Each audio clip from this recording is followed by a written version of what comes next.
नमस्कार, आपका स्वागत है भारत होम्योपैथी के यूट्यूब चैनल पर। और आज इस वीडियो में हम बात करने वाले हैं क्या सोराइसिस की वजह से आपको कुछ और समस्याओं को फेस करना पड़ सकता है, मतलब कि आपको कोई और डिजीज भी हो सकती है सोराइसिस की वजह से। तो जी हाँ, आपको कई डिजीजेस हो सकती हैं सोराइसिस की वजह से। ऐसा क्यों होता है? क्योंकि आपको पता होगा सोराइसिस एक ऑटो इम्यून डिसऑर्डर है, यानी जब आपका इम्यूनिटी सिस्टम ही आपकी बॉडी को इफेक्ट करने लगता है, आपकी एक्टिव सेल्स को डैमेज करने लगता है, तो उसका रिजल्ट क्या होता है? आपके स्किन पर पैचेस बनने लग जाते हैं जिनमें रेडनेस होती है, इचिंगनेस होती है, आपकी स्किन की flakes, dead skin cells flakes के रूप में बाहर निकलने लगते हैं और आपको बहुत ज़्यादा इरिटेशन होती है। और जब इस बीमारी को अनट्रीटेड रखा जाता है लंबे समय तक, क्योंकि आपने देखा होगा जब भी आप एलोपैथिक ट्रीटमेंट चूज करते हैं तो वहां डॉक्टर आपको यही बोलते हैं कि सोराइसिस की बीमारी को कभी ठीक नहीं किया जा सकता, इसे सिर्फ और सिर्फ मैनेज किया जा सकता है। लेकिन क्या ऐसा होता है? बिल्कुल भी ऐसा नहीं होता, क्योंकि आयुर्वेदिक ट्रीटमेंट और होम्योपैथिक ट्रीटमेंट की मदद से आप सोराइसिस को परमानेंटली ठीक कर सकते हैं। और अगर आप अपनी इस बीमारी को अनट्रीटेड रखते हैं तो इसकी वजह से आपको कई समस्याओं को फेस करना पड़ सकता है। सबसे पहली समस्या जो पेशेंट में देखी जाती है वो होती है डिप्रेशन, एंजाइटी और स्ट्रेस।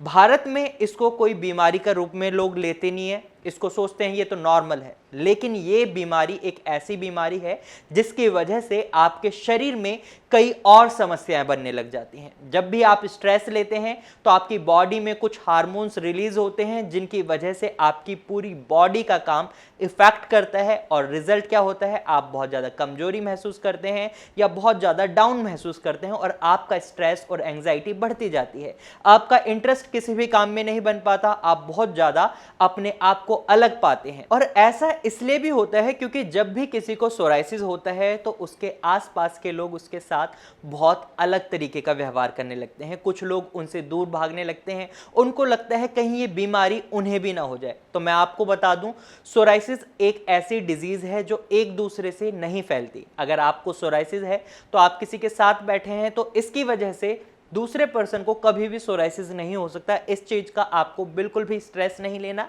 वहीं कुछ डॉक्टर्स उन्हें ये बोल देते हैं कि आपकी बीमारी कभी ठीक नहीं हो सकती, इसे सिर्फ और सिर्फ मैनेज किया जा सकता है। तो कई पेशेंट इस बात का स्ट्रेस ले लेते हैं। तो आपको इस बात का भी स्ट्रेस नहीं लेना, क्योंकि आपकी बीमारी को यानी आपके सोराइसिस को ठीक किया जा सकता है। और दूसरी बीमारी की बात करें तो ये आपकी बीमारी होती है अर्थराइटिस की, यानी आपको हो जाता है सोराइटिक अर्थराइटिस। ये बीमारी जब आपको बनती है जब आपका सोराइसिस लगभग 5 से 10 साल तक अनट्रीटेड रह जाता है। जब भी आपको सोराइसिस होता है तो आप गौर करिएगा, सोराइसिस की शुरुआत आपकी कोहनी, घुटने यानी जो भी आपके जॉइंट्स होते हैं उनसे ज़्यादातर होती है। और जब आपके जॉइंट्स में हल्की सी इन्फ्लेमेशन बनी रहती है, आपका ऑटो इम्यून डिसऑर्डर आपके जॉइंट्स को भी डैमेज पहुंचाना शुरू कर देता है। क्योंकि वो सोराइसिस का ट्रीटमेंट नहीं लेते, इसकी वजह से उन्हें सोराइटिक अर्थराइटिस को फेस करना पड़ता है। इस सिचुएशन में उनके जोड़ों में बहुत ज़्यादा दर्द बन जाता है, स्टिफनेस आ जाती है, उनके मूवमेंट बहुत कम हो जाती है। तो दूसरी डिजीज होती है आपकी सोराइटिक अर्थराइटिस। तीसरी डिजीज जो देखी जाती है पेशेंट में वो होती है टाइप 2 डायबिटीज। यानी जब आप सोराइसिस का ट्रीटमेंट नहीं लेते तो आपका ऑटो इम्यून डिसऑर्डर आपके इंसुलिन प्रोडक्शन के सेल्स को भी डैमेज पहुंचाने लग जाता है। ये डैमेज इतना पहुंचा देता है कि आपके इंसुलिन की फॉर्मेशन कम हो जाती है। और जब आपकी बॉडी में इंसुलिन की फॉर्मेशन कम हो जाती है तो डायबिटीज के चांसेस बढ़ जाते हैं, आपके ब्लड में शुगर स्टोर होने लग जाता है और रिजल्ट क्या होता है? आप टाइप 2 डायबिटीज के पेशेंट बन जाते हैं। चौथी डिजीज जो पेशेंट में देखी जाती है जो सोराइसिस को अनट्रीटेड रखते हैं वो होती है कार्डियोवास्कुलर डिजीजेस, यानी हार्ट से रिलेटेड डिजीजेस। जब भी आपको सोराइसिस होता है तो आपकी स्किन में इन्फ्लेमेशन होती है, आपकी बॉडी के अंदर भी इन्फ्लेमेशन होती है। और जब ये इन्फ्लेमेशन, ये सूजन लंबे समय तक बनी रहती है तो इसका रिजल्ट क्या रहता है? आपके हार्ट में भी आपको दिक्कतों का सामना करना पड़ सकता है, आपको हार्ट अटैक भी आ सकता है। ये रेशियो बहुत कम रहता है, लेकिन इसके चांसेस बढ़ जाते हैं जब आप अपने सोराइसिस को काफी समय तक अनट्रीटेड रखते हैं। वहीं पांचवी डिजीज जो पेशेंट्स में देखी जाती है वो होती है यूवेआइटिस, यानी जब आपकी आंखों के अंदर इन्फ्लेमेशन बनने लग जाती है। और जब आपकी आंखों के अंदर इन्फ्लेमेशन बनती है तो इसका रिजल्ट क्या रहता है, आपको धुंधला धुंधला दिखाई देने लगता है। और जब आप इसको अनट्रीटेड रखते हैं तो इसकी वजह से भी आपकी आंखों की रोशनी जा सकती है। आपको आंखों से रिलेटेड और भी कई समस्याओं को फेस करना पड़ सकता है अगर आप अपने सोराइसिस को ठीक नहीं करते या उसे मैनेज नहीं करते। तो अगर आप सोराइसिस के पेशेंट हैं तो बिल्कुल भी देर ना करें, तुरंत ही ट्रीटमेंट शुरू करवाएं।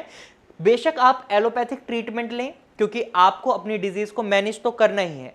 अगर आप इसको परमानेंटली क्योर करना चाहते हैं तो इसके लिए आप भारत होम्योपैथिक की टीम से कांटेक्ट कर सकते हैं। यहां पर आपके सोराइसिस की प्रॉब्लम को जड़ से खत्म किया जाता है। तो इसलिए बिल्कुल भी देर नहीं करनी है, आपको सीधा कॉल करना है, नीचे दिए गए नंबर पर तुरंत ही कॉल करें और हमारे डॉक्टर की टीम से कंसल्ट करें, या फिर आप अपने सोराइसिस के पैचेस की फोटोज क्लिक कर हमारी डॉक्टर की टीम के साथ व्हाट्सएप पर शेयर कर सकते हैं और अपना कंसल्टेशन ले सकते हैं। Thank you for watching.